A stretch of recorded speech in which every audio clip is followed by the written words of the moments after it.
오늘 우리 주시는 하나님의 말씀은 창세기 37장 1절부터 11절까지 말씀입니다. 창세기 37장 1절부터 11절까지 말씀 봉독할 때에 살아계신 우리 하나님의 음성으로 들으시기 바랍니다. 야곱이 가나안 땅 곧 그의 아버지가 거류하던 땅에 거주하였으니 야곱의 족보는 이러하니라. 요셉이 17세의 소년으로서 그의 형들과 함께 양을 칠 때에 그의 아버지의 아내들 빌하와 실바의 아들들과 더불어 함께 있었더니 그가 그들의 잘못을 아버지에게 말하더라. 요셉은 노년에 얻은 아들이므로 이스라엘이 여러 아들들보다 그를 더 사랑하므로 그를 위하여 채색 옷을 지었더니 그의 형들이 아버지가 형들보다 그를 더 사랑함을 보고 그를 미워하여 그에게 편안하게 말할 수 없었더라. 요셉이 꿈을 꾸고 자기 형들에게 말하며 그들이 그를 더욱 미워하였더라. 요셉이 그들에게 이르되 청하건대 내가 꾼 꿈을 들으시오. 우리가 밭에서 곡식단을 묶더니 내 단은 일어서고 당신들의 단은 내 단을 둘러서서 절하더이다. 그의 형들이 그에게 이르되 내가 참으로 우리의 왕이 되겠느냐? 참으로 우리를 다스리게 되겠느냐? 하고 그의 꿈과 그의 말로 말미암아 그를 더욱 미워하더니 요셉이 다시 꿈을 꾸고 그의 형들에게 말하여 이르되 내가 또 꿈을 꾼즉 해와 달과 11별이 내게 절하더이다 하니라. 그가 그의 꿈을 아버지와 형들에게 말하며 아버지가 그를 꾸짖고 그에게 이르되 내가 꾼 꿈이 무엇이냐? 나와 내 어머니와 내 형들이 참으로 가서 땅에 엎드려 내게 절하겠느냐? 그의 형들은 시기하되 그의 아버지는 그 말을 간직해 두었더라. 아멘. 샬롬, 샬롬. 예, 우리 주변 분들하고 한 번 더 축복의 인사를 나눕시다. 하나님께서 우리를 사랑하십니다.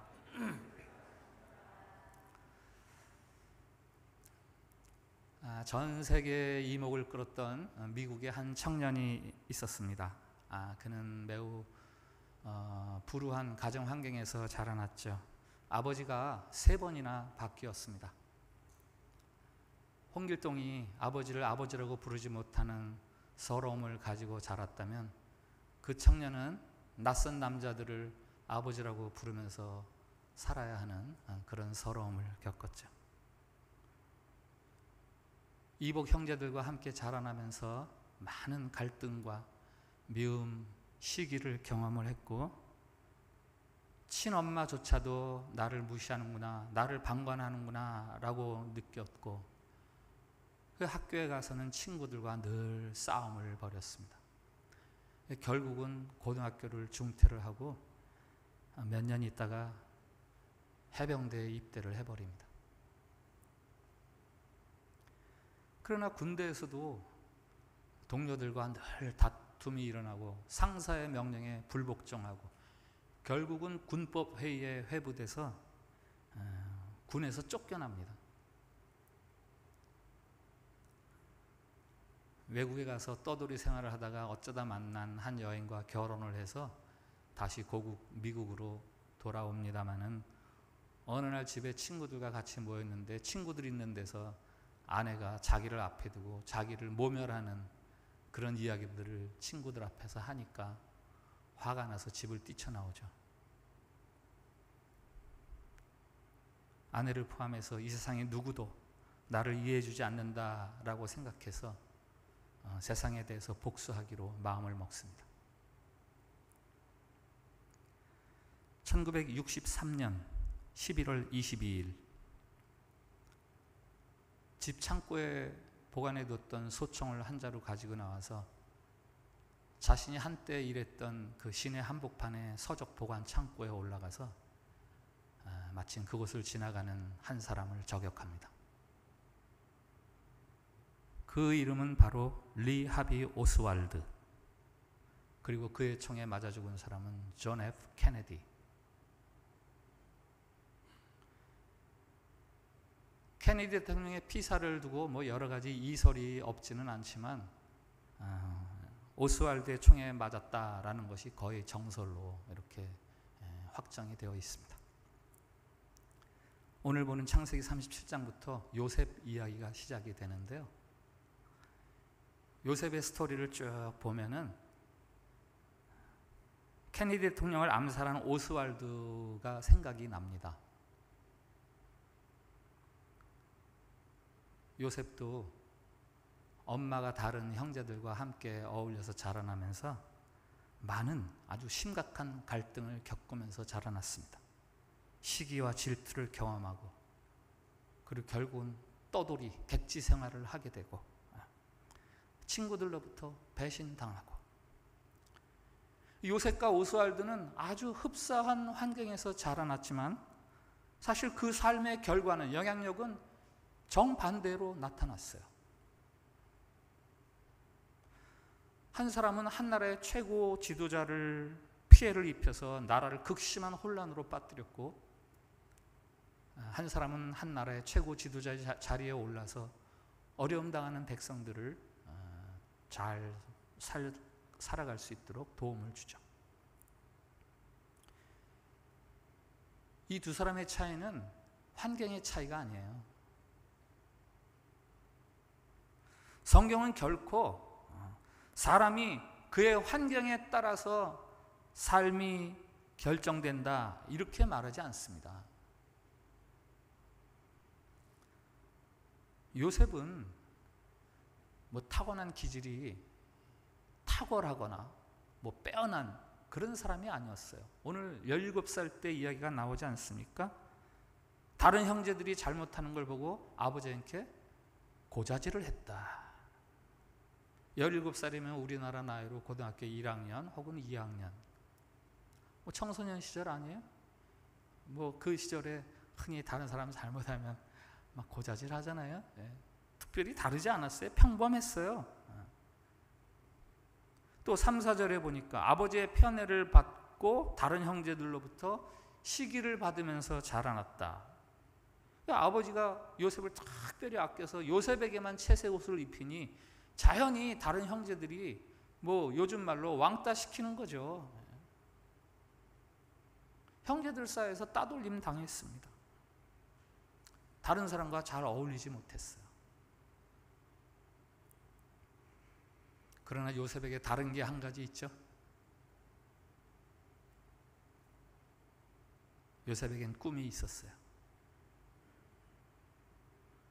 11개 곡식단이 자기에게 절합니다. 그 11개 곡식단은 형제들 아닙니까? 11형제들. 그리고 해와 달과 11개의 별이 자기에게 절을 합니다. 여러분, 자는 동안 꿈 안 꾼 사람이 세상에 어디 있습니까? 다 꿈꾸잖아요. 그러나 요셉이 내가 이런 꿈을 꾸었노라 라고 말할 때는요, 그건 뭘 의미하는 거죠? 이 꿈은 하나님이 내 인생을 향해서 주신 약속이야 라는 그 믿음으로 그 꿈을 받아들이는 거 아니겠어요?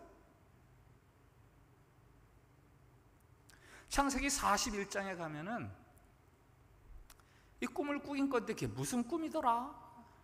너무 궁금해하는 그 애굽의 바로 왕에게 요셉이 불려갑니다. 그러니까 요셉이 하는 말이 있어요. 바로께서 꿈을 2번 겹쳐 꾸신 것은 하나님이 이 일을 정하셨습니다. 하나님이 속히 행하실 것이다. 요셉의 이 말은요, 지금 바로 왕에게 하는 말이 아니죠. 자기의 그 어릴 때 꿨던 2가지 꿈, 그것에 대해서 내가 평생 그거를 붙들고 살아왔습니다 하는 그 고백을 바로 왕 앞에서 하는 거예요. 그가 어릴 적 꾸었던 꿈은 내가 이렇게 될 거야 라는 점쟁이가 되라 그런 게 아니죠. 그 꿈을 나를 향한 하나님의 약속으로 붙들고 그것을 평생 살아왔다라는 이야기예요. 꿈과 관련해서 창세기 40장에도 또 있어요. 그가 애굽에 옥에 갇혔을 때 바로의 2 관원장이 또 꿈 이야기를 하잖아요. 그때 요셉이 그들에게 하는 말이 있어요. 40장 8절인데 그들이 이 2 관원장을 이야기하는 거죠. 그들이 그에게 이르되 요셉에게 말하되 우리가 꿈을 꾸었으나 이를 해석할 자가 없도다. 요셉이 그들에게 이르되 해석은 하나님께 있지 아니하니까 청하건대 내게 이르소서, 말해보소서. 꿈의 해석 그거 하나님에게 있는 거야. 이 말 역시 요셉이 어릴 적에 자신이 꾸었던 그 꿈과 관련해서 어떤 자세로 살아갔는가 하는 것을 말해주는 거죠. 그는 꿈꾸며 살았습니다. 하나님이 나를 존귀하게 해주실 거야. 어떻게 할지 그런 것은 잘 모르겠어요. 그러나 하나님이 나를 존귀하게 해주실 거야. 그는 매우 굴곡이 많은 삶을 살았습니다. 아시겠지만 형제들에게 미움받고 노예로 팔리고 인신매매 당한 거 아니에요? 우리 중에 인신매매 당한 사람이 있습니까 혹시? 종살이를 하고 옥살이까지 하고. 그러나 그는 그 어릴 적 하나님 주셨던 꿈을 붙들고 하나님이 나를 존귀하게 해주실 거야 이렇게 살았던 거죠. 적어도 13년 동안은 그렇게 살았던 거예요. 이곳 자카르타가 서울시의 사례를 연구하고 있다라는 뉴스를 최근에 보았습니다. 서울 상암동에 있는 하늘공원 이야기인데요. 하늘공원은 그 서울의 관광 명소 중에 하나잖아요. 난지도 아시죠? 서울에서 나오는 그 쓰레기를 매립하던 그 얼마나 악취가 심한지요. 제가 다니던 대학교 캠퍼스가 제법 먼 거리에 있는데도 간혹 가다가 막 거기서 부는 바람으로 악취가 실려와요. 근데 그게 싹 단장을 해가지고 관광 명소가 되었고, 자카르타가 이 자카르타 그 버카시에 있다고 하는데 그 사진을 보니까 어마어마하더라고요. 큰 산이에요. 그 쓰레기 매립지를 어떻게 할지를 서울의 그 사례를 하나의 사례로 해서 연구를 하고 있다라는 뉴스를 보았습니다. 삶이 쓰레기 같아. 삶이 너무 힘들어 하시는 분들, 제가 여러분에게 묻겠습니다. 여러분의 꿈이 있으십니까? 하나님이 여러분을 존귀하게 하실 것에 대한 꿈이 있으십니까? 비록 그것이 어떻게 이루어질지 그런 것들은 아직 잘 모르겠지만 하나님이 여러분을 존귀하게 해주실 것에 대한 믿음과 소망을 가지고 살고 계십니까?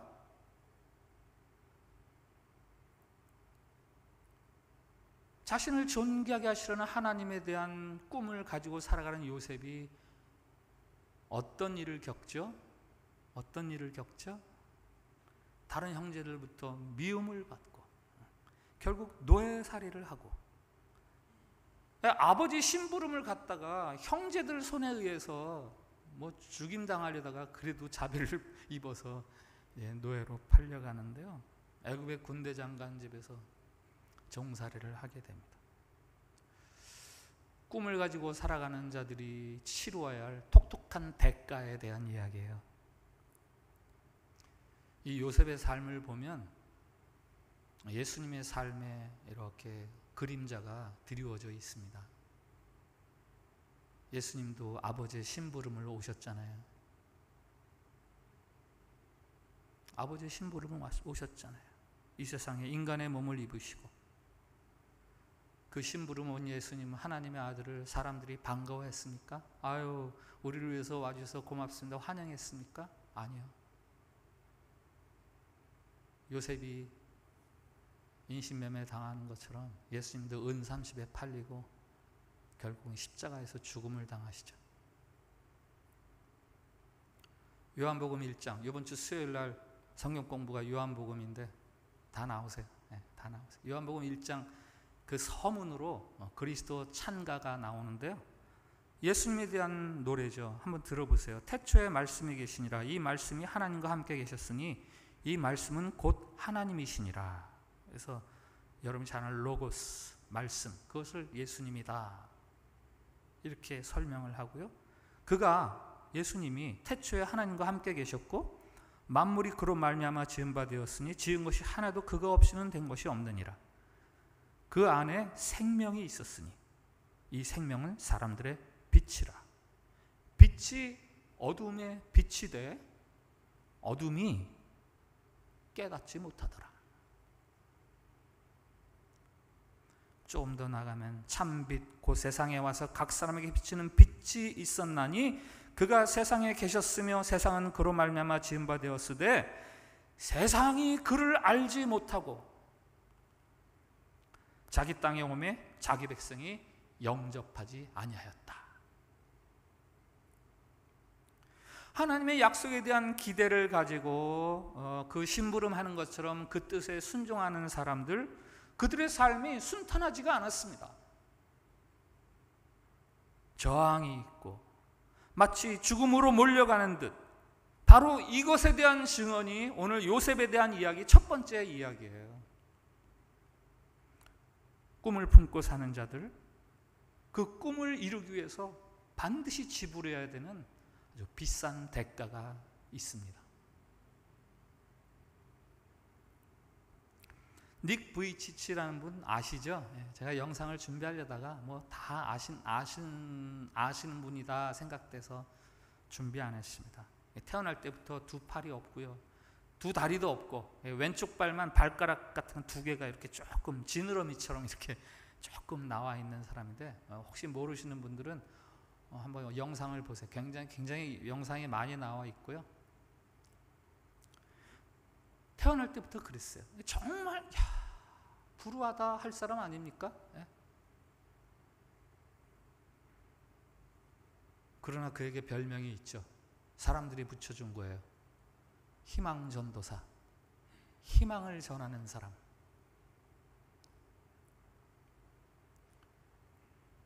그를 향한 사람들의 칭찬과 평가를 한번 들어보세요. 그는 자신의 장애를 만인들에게 축복의 통로가 되게 하는 긍정적인 자산으로 만들었다. 장애를 축복으로, 걸림돌을 디딤돌로 만든 사람, 역경을 재료 삼아 기적을 창조하는 지혜. 그는 고통과 시련, 절망과 슬픔의 시기를 보내면서 자신을 하나님의 눈으로 다시 보게 되었고 이전과는 전혀 다른 인생을 살게 되었다. 하나님은 사람들을 바꾸신다. 그리고 세상을 바꾸신다. 이게 그를 향한 사람들의 칭찬들이에요. 이런 칭찬을 듣기까지 그가 얼마나 많은 그 어려움이 있었겠습니까? 한때 그가 자신에 대해서 철저하게 절망해요. 10살 때, 10살이면은요 초등학교 한 2학년, 3학년? 10살 때 자살을 결심해요. 근데 팔도 없고 발도 없으니까 자살하고 싶은데 자살할 방법도 없어요. 생각을 해냅니다. 내가 물속에서 얼굴 파묻고 있으면 죽겠지. 엄마한테 나 따뜻한 물 좀 받아줘, 목욕하게. 엄마가 물 다 받아주니까 엄마가 나가니까 몸을 탁 돌려서 물속에 머리를 팍 파묻고 이제 숨 안 쉬고 이렇게 몇 분만 있으면 내가 이 멍에를 벗어난다. 10살짜리가요. 그 순간 떠오르는 얼굴이 있어요. 엄마, 아빠. 내가 죽으면 얼마나 엄마, 아빠가 슬퍼할까. 그러면서 자신이 죽었을 때 슬퍼할 주변 사람들이 얼굴을 떠오르는데요. 안 되겠다. 다시 몸을 뒤틀어서 호흡을 회복하고 자살을 포기하는 거죠. 그가 이런 말을 해요. 이처럼 짐스럽기만 한 장애가 축복이 되리라고는 꿈에도 생각하지 못했다. 처음에는 그야말로 맨 몸뚱이 뿐이었다. 하지만 나는 험한 길을 걸으며 가져야 할 몇 가지 중요한 마음가짐이 있다는 것을 깨달았다. 한계를 극복하는 삶을 살자면 다음의 요소들이 필수적이다 하면서 그가 자서전에 몇 가지를 쓰는데요. 분명한 목적의식,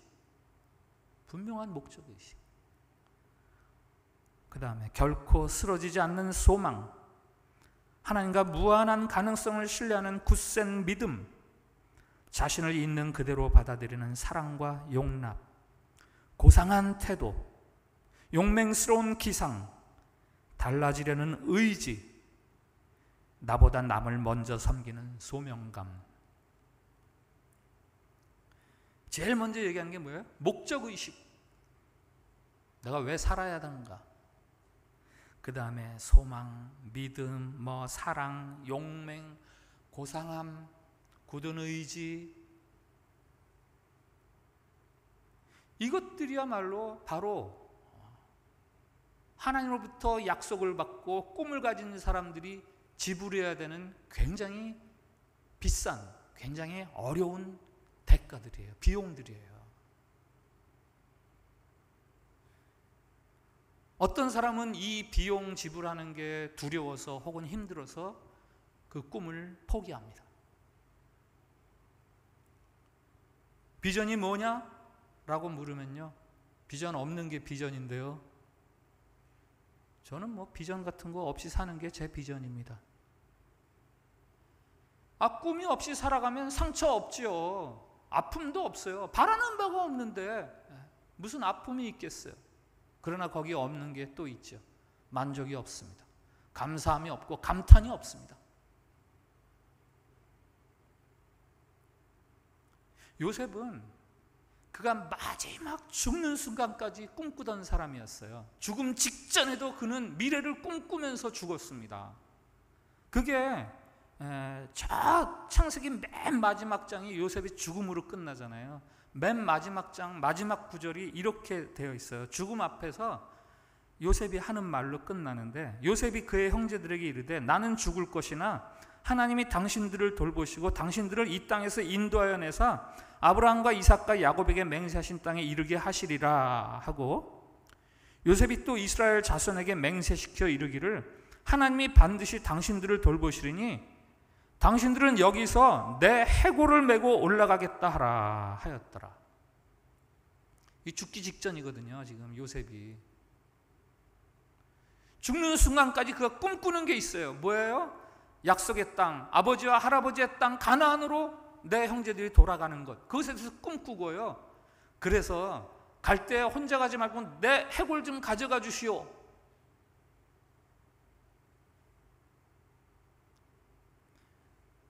이 같은 요셉을 신약의 그 신자들이 어떻게 평가하는지 아세요? 히브리서 11장 잘 아시죠? 믿음으로 아무개는, 믿음으로 아무개는, 믿음으로 아무개는, 이게 믿음장이라고 그러는데, 거기에 이 요셉에 대해서 한 구절 나와요. 이렇게 나옵니다. 믿음으로 요셉은 임종시에 이스라엘 자손들이 떠날 것을 말하고 또 자기 뼈를 위하여 명하였으며, 믿음으로 요셉은 죽는 순간에도 이스라엘을 향한 하나님의 역사를 꿈꾸면서 자기를 꼭 데려가 달라고 그렇게 말했다. 그게 믿음이었다. 이렇게 이야기합니다. 요셉의 생애 통틀어서 그걸 믿음이었다.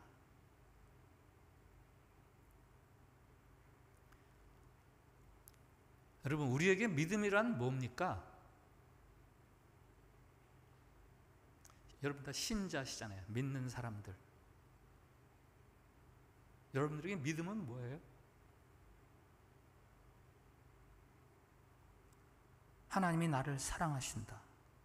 내 죄를 위해서 아들 예수 그리스도의 그 비싼 피를 흘려 죽게 하시기까지 나를 사랑하신다. 나를 영원한 하나님의 천국 백성으로 삼아주실 것이다. 이것이 믿어지는 것, 그게 바로 믿음이죠. 이게 믿어지는 것, 이게 바로 믿음입니다. 그래서 그것을 믿는 나는 지금 어떻게 살아가는가, 거기에 또한 물음표가 붙어야죠. 우리는 믿음 그러면 너무 지금에서 이 다음 죽은 다음의 세계로 너무 갑자기 시프트 해버려요. 중간이 없어요. 믿음에 대해서. 하나님이 왜 나를 천국 백성 삼겠다고 약속하시는지에 대한 퀘스천이 없어요. 난 믿었으니까 이제 천국 갈 거야로 끝나요.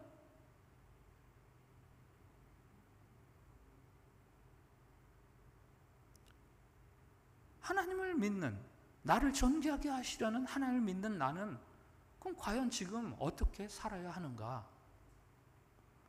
어려움이 있고 고난이 있을지라도 하나님이 나를 존귀하게 해주실 거야. 그것을 가지고 그 구체적인 과정은 모르죠. 우리가 어떻게 알겠어요? 그건 하나님 손에 있는 거죠. 그러나 그것을 믿고 오늘 내 삶의 자리에서 내게 맡겨주신 이 믿음의 환경들을 믿는 자로서 잘 감당해 가는 것, 그게 믿음이에요. 그게 믿음이에요.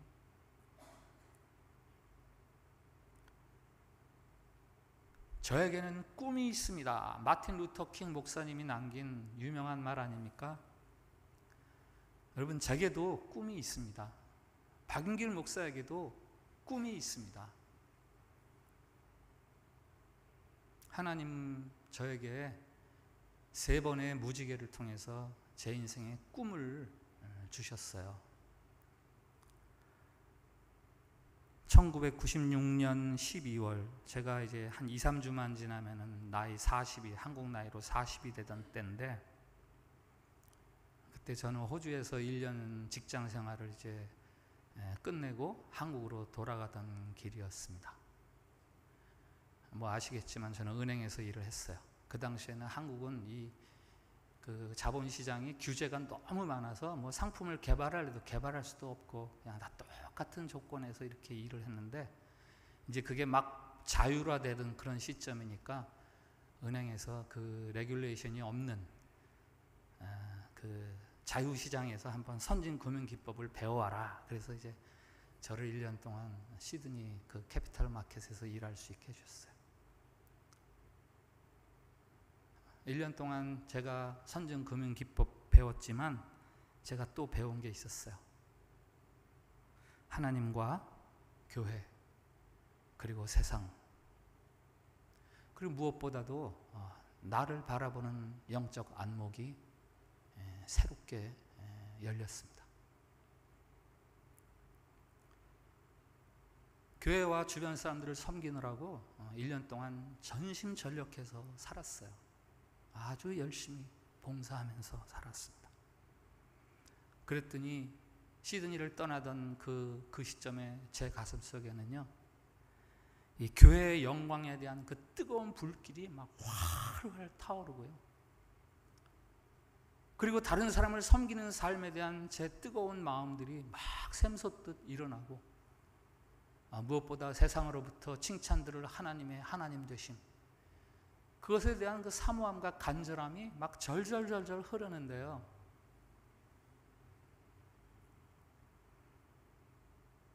그렇게 호주를 떠나는 비행기 안에서 하나님께서 제게 첫 번째 무지개를 보여주시더라고요. 뭐 그전에도 무지개를 숱하게 봤지요. 그런데 그런 무지개는 제게 아무런 의미가 없는 무지개고, 그때 시드니 상공에서 보았던 그 무지개, 그 무지개는 제게는 하나님께서 야, 1년 동안 정말로 수고했다 라고 걸어주시는 훈장처럼 느껴지더라고요. 그리고 또 한편으로는 앞으로의 너의 남은 삶을 내가 기뻐하겠다 라는 약속의 무지개더라고요. 뭐 저는 그때까지 제가 어떻게 하나님을 기쁘게 할지 몰랐습니다. 그러나 분명히 그 무지개를 보면서 제 삶을 받으시고 인도하실 하나님에 대해서 확신했죠. 첫 번째 무지개 이후에 1년 반쯤 지나서 1998년 7월 두 번째 무지개를 보았죠. 그때는 제가 남은 삶을 전적으로 하나님을 위한 삶을 살겠습니다, 목회적인 삶을 살겠습니다 결단하고 직장에 사표를 내고, 그리고 바로 사표 낸 그 주에 기도원에 들어가서 일주일 동안 금식하면서 기도하면서 하나님, 제 남은 삶을 드리오니 받아주시옵소서 하고 기도하던 날이었어요. 그 마지막 날, 토요일 날 아침, 이제 아침 집회가 끝나고 그 기도원 바로 뒤에는 공동묘지가 있었어요. 그래서 저는 이제 여러 사람 같이 기도하는 게 좀 그래서 늘 혼자서 조용한 데 가서 기도하다 보니까 그날도 이제 그 공동묘지에 가서 이제 내려가는 거예요. 이제 기도 끝나고 하나님 제 삶을 받아주십시오. 이제 다 내려놓았습니다 하면서 두 팔을 벌리고 기도하는데요. 제 이 팔 사이에 무지개가 탁 뜨더라고요. 그 무지개는 다른 사람들은 안 보이는 무지개죠. 저만 볼 수 있던 무지개. 무덤 사이에서 하늘을 향해서 두 팔을 벌리고 나를 받아주시옵소서 기도하는 제 팔 사이에 걸어주신 그 무지개는 그래 내가 너를 기뻐한다 라는 하나님의 수락, 하나님의 받아주심이고요. 또 하나는 그 공동묘지에서 무지개가 탁 뜨는데요. 내가 너를 통해서 이 무덤 같은 세상 속에 희망과 생명과 약속이 흐르는 삶을 살도록 그렇게 이끌어 주겠다. 이런 말씀으로 제가 받아들였습니다. 세 번째 무지개를 본 것은 그로부터 다시 6년쯤 지나서 제가 47살 때였습니다. 그 사이에 저는 신학대학원에 들어가서 신학 수업을 마치고 또 목회 현장에서 2년 동안 전임으로 훈련을 받고 이제 그해 4월에 목사 안수를 받기로 예정되어 있어서 목사 안수를 앞두고 40일 동안 작정 새벽 기도를 드렸어요. 그 40일 새벽 기도가 딱 끝나는 그날 저를 알던 한 분으로부터 전화가 왔어요. 목사님 찾는 장로님 계신데 만나보실래요? 제가 안 만날 이유가 어디 있습니까? 그거 위해서 40일 동안 기도했는데 하나님 올해 안에 제게 단독 목회지를 주십시오 하면서 40일 동안 기도했는데 마지막 날 그런 전화가 왔으니 그 만난 분이 바로 우리 교회 조성태 장로님이었어요. 그게 4월입니다. 만나서 일을 추진을 하고 하는 과정에서 뭐 여러 가지 복잡한 과정도 없지 않았지만 9월 3일 드디어 모든 것을 정리하고 교회 청빙을 받아서 이 자카르타로 오게 되었어요. 초등학교 5학년, 중3, 고2 아직은 뭐 어리다고 할 세 자녀와 아내 이렇게 전적으로 저를 의지할 네 사람을 데리고 제가 인천공항으로 차를 타고 가는데 하나님께 제가 속으로 기도를 드렸습니다. 하나님, 이 길이 하나님이 보내시는 길임을 믿습니다. 그런데요, 정말 하나님이 보내시는 길인지 잘 모르겠어요. 하나님이 보내시는 길이라면 제게 무지개를 보여주세요.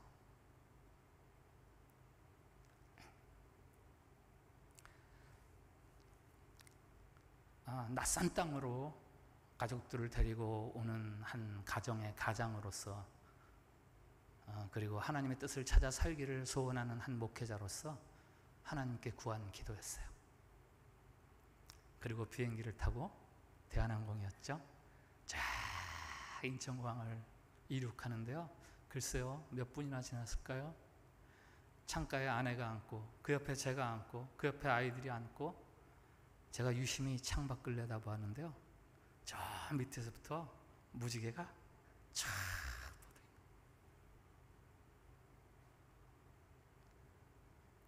제가 아내에게 그랬습니다. 여보, 저기 무지개 떴다. 저거는 비가 와서 그리고 나서 뜨는 무지개가 아니야. 저거는 하나님이 나 보라고 띄워주신 무지개야. 그러면서 제가 공항 가면서 혼자 기도드렸던 그 기도를 이야기해 주었습니다.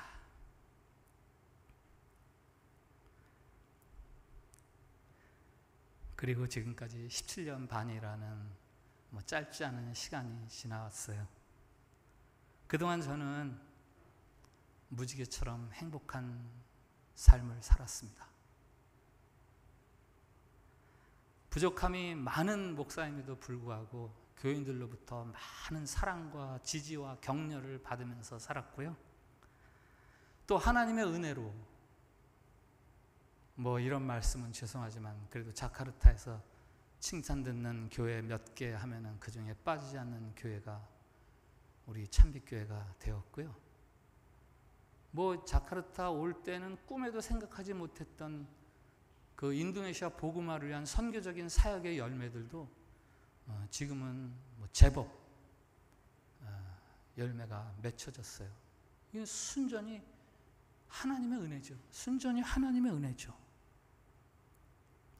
그동안 어려움이 없었냐? 아유, 어려움이 왜 없었겠어요. 세상에 어려움 없는 목회, 어려움 없는 선교가 어디 있습니까? 그런 목회, 그런 선교는 없지요. 그럼에도 불구하고 그런 것들이 어려움인 줄 모르고 이렇게 지나왔고, 오히려 그런 것들이 내게 인내와 사랑과 겸손을 배우게 하는 보약과 같은 그런 보물들이었다라고 받아들이는 것은, 이건 순전히 하나님의 은혜죠. 하나님의 말씀을 전해야 되는 설교 시간에 외람되게 제 개인적인 이야기를 이렇게 길게 드리는 이유 딱 하나입니다. 여러분도 하나님 안에서 거룩한 꿈을 가지고 살아가십시오. 하나님이 주시는 거룩한 꿈, 그것을 가지고 살아가십시오. 제가 리고렌 목사님의 말씀을 빌려서 그 책에 인용해서 말씀드릴게요. 여러분, 우리는 어쩌다가 우연히 태어난 사람들이 아닙니다. 우리는 창세전부터, 우주를 만드시기 전부터 하나님이 우리를 품으시고 계획하시고 우리를 향한 특별한 목적을 가지고 우리를 태어나게 하셨습니다. 그리고 살아가게 하셨습니다. 우리는 모두 목적을 가지고 태어난 사람들이에요. 그 목적은 단지 이 땅에서 잘 살고 편안하게 살고 하는 그런 목적이 아니라 영원까지 잇닿을 수 있는 목적, 영원에 이를 수 있는 목적, 그것을 위해서 하나님이 저와 여러분을 이 땅에 태어나 살게 하시는 겁니다. 여러분이 이 인도네시아에 와서 잠시 살고 있는 것도, 잠시 머물면서 지내는 것도 하나님의 특별한 계획과 섭리 중의 일부입니다. 지금 여러분의 처지가 얼마나 어려운가, 혹은 얼마나 순풍에 돋다는데 그렇게 편안한가, 이런 거를 떠나서 여러분을 향한 하나님의 뜻, 하나님의 계획, 하나님의 목적, 그것을 품고 그 뜻을 위해서 살아가십시오. 많은 하나님의 자녀들이, 많은 그리스도를 주로 믿는 신자들이 그 구원의 기쁨도 하나도 모르고 구원의 감격도 다 잊어버리고 시시하게 살아가고 있어요. 믿음이 자라나지를 않습니다.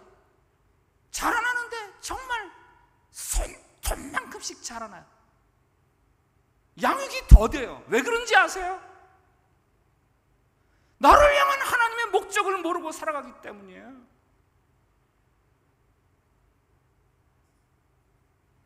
나를 향한 하나님의 소원을 알아서 그 소원을 이루기 위해서 내 삶을 살아가는 삶, 그거 같은 축복된 삶은 세상에 없어요.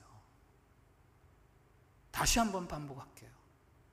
나를 향한 하나님의 거룩하신 뜻을 알아서 그 뜻을 위해서 내 삶을 쏟아붓는 삶, 그거만큼 축복되고 그거만큼 행복한 삶은 없습니다. 오늘부터 저는 여러분 모두가 꿈꾸면서 하루를 시작하고, 꿈꾸면서 한낮에 땀을 흘리고, 그리고 꿈꾸면서 저녁에 잠자리에 드는 그런 가장 축복된 삶을 살기를 진심으로 축복합니다. 위대한 하나님의 사람의 삶은 하나님의 거룩하신 계획, 그것을 내 꿈으로 알고 시작하는데 거기서 시작이 되는 겁니다.